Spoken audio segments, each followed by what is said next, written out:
प्यारे साथियों, आप सभी का स्वागत है एम क्लास यूट्यूब चैनल पर। तो फाइनली आज आपका S1 जो एग्ज़ाम हुआ है मैथमेटिक्स का क्लास 12th का, उसका हम आंसर की देखने वाले हैं। तो आप सभी सीरियल नंबर 1 से लेकर सीरियल नंबर 40 तक सभी क्वेश्चनों का आंसर मिला लीजिएगा और साथ के साथ हमें कमेंट बॉक्स में ज़रूर बताना कि आपके कितने क्वेश्चन सही हुए। आप सभी को मैं इस वीडियो के अंदर बिल्कुल सटीक 100% करेक्ट आंसर की बताने वाला हूं। एक भी क्वेश्चन का गलत आंसर आपको नहीं बताया जाएगा। साथ के साथ मेरे चैनल को आप सब्सक्राइब भी कर लीजिए, क्योंकि हमारे इस चैनल पर आप सभी को इंटर परीक्षा 2024 की अच्छे से तैयारी करवाई जा रही है, फिजिक्स की और केमिस्ट्री की। और क्लासों का अपडेट पाने के लिए आप हमारे व्हाट्सएप ग्रुप से जुड़ सकते हो। ग्रुप का जो लिंक है वो आपको डिस्क्रिप्शन बॉक्स में दिया हुआ है। चलिए भाई स्टार्ट करते हैं आज के सेशन को। देखिएगा ध्यान से। सबसे जो पहला क्वेश्चन पूछा गया है वो चैप्टर नंबर 1 से पूछा गया है, रिलेशन से एंड फंक्शन से। देखिए लेट ए, आपको एक ए दिया हुआ है, समुच्चय आर एक संबंध है, ठीक है। आपको आर बताना है कि आर किस प्रकार का एक संबंध होने वाला है।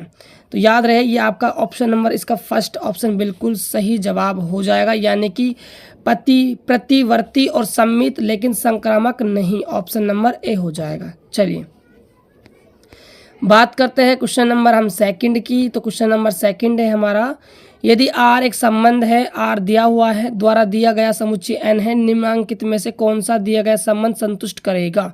तो a + b = 5 है, तो a का मान क्या होना चाहिए 2 और b का मान क्या होना चाहिए फिर 3 होना चाहिए। ऐड करते हो तो क्या मिलेगा भाई 5 मिलेगा।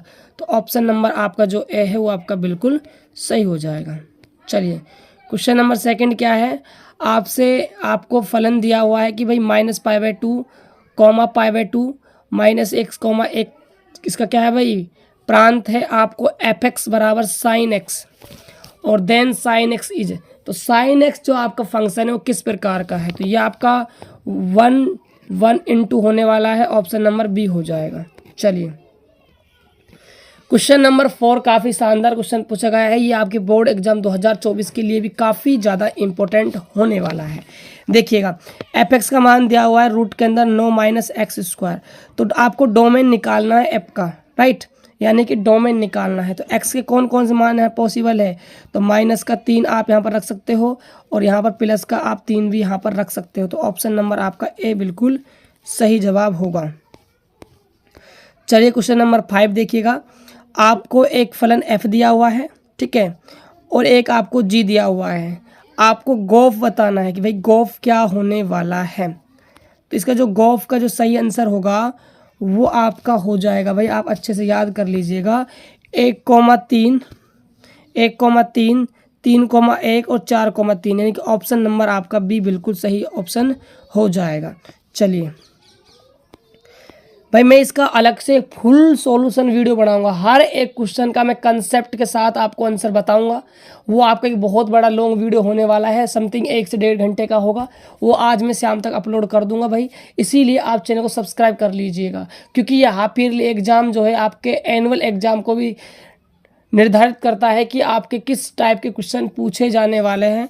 और देखिए क्वेश्चन जो आए हैं ना हाफ ईयरली में काफ़ी अच्छे क्वेश्चन आए हैं, ऐसा नहीं कोई भी लो भाई वैसे ही क्वेश्चन डाल दिया है, बहुत ही शानदार क्वेश्चन डाले हैं आपके हाफ ईयरली एग्जाम में। इसीलिए ये पेपर का सॉल्यूशन करना मस्ट इम्पोर्टेंट है आपके लिए। चलिएगा, the principal value of sine inverse 1/2।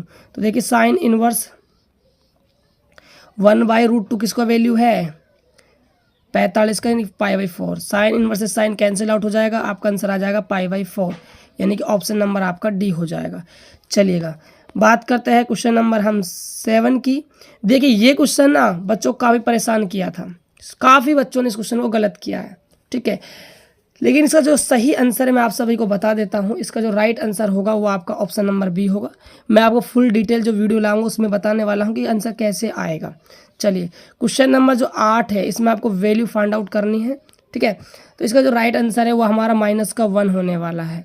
तो ऑप्शन नंबर हमारा बी बिल्कुल सही जवाब हो जाएगा। चलिए क्वेश्चन नंबर 9 की बात करते हैं। यहाँ भी आपको वैल्यू बतानी है, राइट। तो यहाँ आपका जो आंसर आएगा वो ऑप्शन नंबर बी हो जाएगा 1। चलिएगा क्वेश्चन नंबर 10 की बात कर लेते हैं। y = कोसेक इनवर्स x का आपको प्रिंसिपल वैल्यू बतानी है, यानी मुख्य मान आपको बताना है। तो याद रखिए इसका जो मुख्य मान होने वाला है वो आपका ऑप्शन नंबर फर्स्ट हो जाएगा। ए ऑप्शन आपका सही हो जाएगा।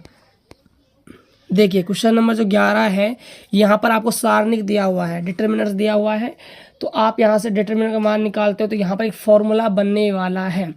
फॉर्मूला बनेगा भाई cos a प्लस बी का, और आप जब ऐड करते हो तो यहाँ से cos 70 प्लस 20 आपका हो जाएगा 90 डिग्री। cos 90 का वैल्यू होता है 0, तो इसका सही जवाब होने वाला है ऑप्शन नंबर बी।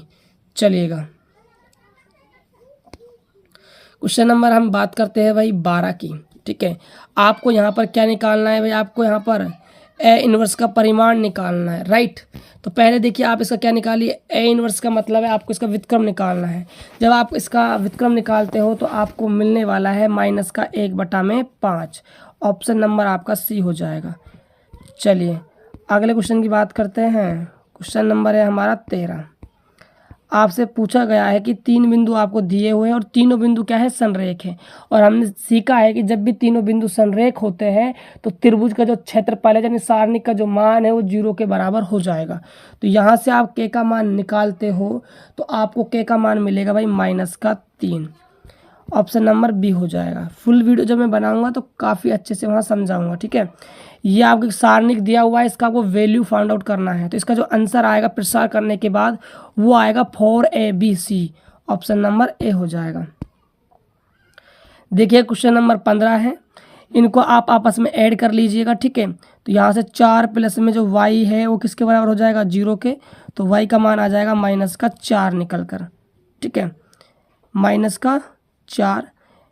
देखिए बच्चों यहाँ ना 2 मल्टीप्लाई में हो रहे, इसको हम थोड़ा सा भूल गए, 4 दूनी 8 होगा यहाँ पर। ठीक है, ये प्लस यहाँ पर आपका -8 होने वाला है। तो आप देखोगे ऑप्शन नंबर बी होगा, क्योंकि इस अवयव से क्या गुणा हो रहा है भाई, 2 गुणा हो रहा है। और हमने सीखा है कि अवयव के प्रत्येक अवयव से क्या है भाई, मल्टीप्लाई होता है। चलिएगा क्वेश्चन नंबर बात करते हैं 16 की। देखिए ये आपकी एक प्रॉपर्टी है, ये आपका एक गुणधर्म है, ये बी का व्युत्क्रम और ए का व्युत्क्रम होता है। ऑप्शन नंबर हमारा बी बिल्कुल सही जवाब चला जाएगा। बात करते हैं क्वेश्चन नंबर हम 7 की। यहाँ पर आपको एडजॉइंट ए निकालना है, इसका सही जवाब हो जाएगा ऑप्शन नंबर बी। बात करते हैं क्वेश्चन नंबर हम 18 की। देखिएगा आपको क्या है, नॉन सिंगुलर मैट्रिक्स दी हुई है, मतलब कि इसका जो मान है वो 0 के बराबर नहीं है और 3 × 3 ऑर्डर की है, और आपको सारणिक ए का मान 5 दिया हुआ है। आपको एडजॉइंट ए बताना है। देखिए फॉर्मूला होता है, एडजॉइंट जो ए होता है उसका फॉर्मूला होता है सारणिक n-1, राइट। अब देखिए ये सारणिक है, कितने कोटि का है, 3 कोटि का। तो n का मान 3 - 1 करोगे तो यहाँ पर सारणिक ए का क्या हो जाएगा, स्क्वायर। 5 का स्क्वायर क्या हो जाएगा भाई, 25 हो जाएगा, राइट। तो ऑप्शन नंबर आपका बी हो जाएगा। चलिएगा अगला क्वेश्चन देखिए, क्वेश्चन नंबर है 19। इसका जो सही जवाब होने वाला है ऑप्शन नंबर बी होने वाला है। चलिए बात करते हैं क्वेश्चन नंबर हम 20 की। देखिए जो क्वेश्चन नंबर आपका जो 20 है ना, 20 क्वेश्चन जो आपका है, इसमें जो के का वैल्यू निकल कर आएगा वो आपका भाई 1 निकल कर आएगा। तो ऑप्शन नंबर आपका बी सही हो जाएगा। चलिए बात करते हैं क्वेश्चन नंबर हम 21 की। तो 21 का जो राइट आंसर है बच्चों, इनमें से कोई भी ऑप्शन नहीं होगा, नन ऑफ दी जाएगा, ऑप्शन नंबर डी आएगा, राइट। चलिए देखिए जो क्वेश्चन नंबर आपका 22 है, ये बिल्कुल इसके जो ऑब्जेक्टिव जो है इसके, मतलब जो भी इसके MCQ दे रखे हैं, ऑप्शन जो दे रखे हैं, वो सारे के सारे ऑप्शन रॉन्ग है। पहली बात मैं आपको बता देता हूँ, यहाँ पर जो के का मान है इन ऑप्शनों में से नहीं होगा, ये ऑप्शन बिल्कुल रॉन्ग है। यदि आप यहाँ पर के का मान निकालते हो तो आपको के का मान मिलेगा भाई 6। इसको सही कर लीजिएगा। इस क्वेश्चन के अंदर आप सभी बच्चों को बोनस अंक मिलेगा, क्योंकि ये क्वेश्चन क्या है भाई, रॉन्ग है, राइट। चलिए क्वेश्चन नंबर 23 की बात करते हैं। तो आपको सिंपल से यहाँ पर अवकलन करना है, पावर आगे आएगी, ठीक है, पावर में से 1 कम होगा, तो ऑप्शन नंबर आपका सी हो जाएगा। चलिए अगला क्वेश्चन देखिएगा, क्वेश्चन नंबर है 24। तो यहाँ पर आपको साइन इनवर्स 2x का क्या करना है भाई, अवकलन करना है। तो आपका अवकलन हो जाएगा option number B. Question number बात करते हैं हम 25 की। तो इसका सही जवाब होगा ऑप्शन नंबर बी। बात करते हैं क्वेश्चन नंबर हम 26 की। ए की पावर x का जो अवकलन होता है वो ए की पावर x अपॉन में log a होता है। ऑप्शन नंबर बी हो जाएगा। चलिए बात करते हैं क्वेश्चन नंबर 27 की। दोस्तों इस क्वेश्चन के अंदर मुझे थोड़ा बहुत डाउट है, मैं इसको अभी एक्सप्लेन नहीं कर रहा हूँ, या फिर जो लॉन्ग वीडियो आएगी उसमें मैं अच्छे से एक्सप्लेन करूँगा, या फिर अदरवाइज मैं आपको डिस्क्रिप्शन बॉक्स के अंदर या फिर कमेंट में पिन कर दूंगा कि इसका सही जवाब क्या होने वाला है। ठीक है, अभी इसको हम छोड़ते हैं भाई, गलत मैं नहीं बताऊंगा आपको, एक भी क्वेश्चन में भाई गलत नहीं बताऊंगा। ठीक है, त्रिज्या r के सापेक्ष वृत्त के क्षेत्रफल में परिवर्तन दर ज्ञात कीजिए जब r बराबर आपको 6 सेंटीमीटर दिया हुआ है। तो वृत्त का क्षेत्रफल होता है a बराबर में पाई आर स्क्वायर। ठीक है, तो डी ए अपॉन क्या निकालना है, हमें डी आर निकालना है, तो पाई यहाँ से हो जाएगा 2r, r का मान रखोगे आप 6, तो 12 पाई आपका क्या आ जाएगा भाई, क्षेत्रफल में परिवर्तन। ऑप्शन नंबर हमारा बी हो जाएगा। चलिएगा question number 29, the maximum value of log x upon में एक्स की आपको मैक्सिमम वैल्यू बतानी है। तो इसकी जो मैक्सिमम वैल्यू है वो आपकी ई हो जाएगी। चलिए क्वेश्चन नंबर हम बात कर लेते हैं 30 की। आपको एक फंक्शन दिया हुआ है, राइट, ये फंक्शन कैसा है ये आपसे पूछा जा रहा है। तो याद रहिए ये फंक्शन आपका रहेगा भाई वर्धमान, इंक्रीजिंग फंक्शन रहेगा, वर्धमान फलन रहने वाला है। तो आप कह सकते हो ऑप्शन नंबर आपका बी हो जाएगा, राइट। चलिए क्वेश्चन नंबर बात करते हैं हम 31 की। तो जो 31 नंबर वाला क्वेश्चन है ना, इसका जो सही आंसर है वो हमारा हो जाएगा option number A. Option number A को भाई बिल्कुल सही कर लीजिएगा। ठीक है, क्वेश्चन नंबर बात करते हैं हम 32 की। 32 है, इसका जो सही आंसर होने वाला है वो आपका आएगा 0,1/e आएगा। तो ऑप्शन नंबर आपका बी हो जाएगा। बात करते हैं हम 33 की। तो क्वेश्चन नंबर 33 के अंदर इंक्रीजिंग पूछा जा रहा है ना, वैल्यू पूछ रही इंक्रीजिंग कहाँ होगी, तो ये आपका जो होने वाला है ये आपका ऑप्शन नंबर डी हो जाएगा भाई। क्वेश्चन नंबर बात करते हैं हम 34 की। तो यहाँ पर आपसे पूछा है जो एफ एक्स बराबर दिया हुआ है cosec x in interval -π,0 has a maxima at, maximum value आपको यहाँ पर बतानी है। तो इसका सही जवाब हो जाएगा π/2 माइनस का, ऑप्शन नंबर डी।